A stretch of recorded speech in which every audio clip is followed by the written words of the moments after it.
நம்மளோட ஐஸ் அப்படின்னு சொல்கிறது வந்து ரொம்ப பவர்ஃபுல்லானது இல்லையா?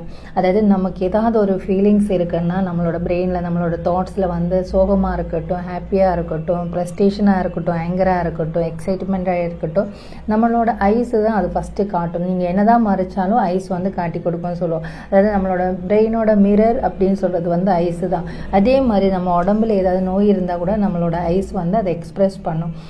நீங்கள் பார்த்தீங்கன்னா நல்ல பிரைட்டாக நல்ல க்ளீனாக சில ஐஸ் இருக்கும். ஸோ அவங்கள பார்த்தீங்கன்னா ஏஜிங் தெரியாதுன்னு சொல்லுவோம். அதாவது மோஸ்ட்லி குழந்தைங்களை பார்த்தீங்கன்னா அவங்களோட ஐஸ் வந்து நல்ல க்ளீனாக பிரைட்டாக இருக்கும். அதோட ரீசன் என்னென்னா அவங்களுக்கு வந்து அந்த ஒரு ஜாலியான ஏஜ் இல்லையா, அவங்களுக்கு டென்ஷன் எதுவும் கிடையாது.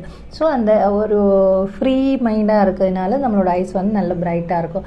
மேக்ஸிமம் அந்த மாதிரி டென்ஷன் எடுக்காமல் பாருங்கள். நான் இதில் கொடுக்குற அக்யூப்ரெஷர் பாயிண்ட் வந்து அக்யூட் ஐ டிஸார்டருக்கானது.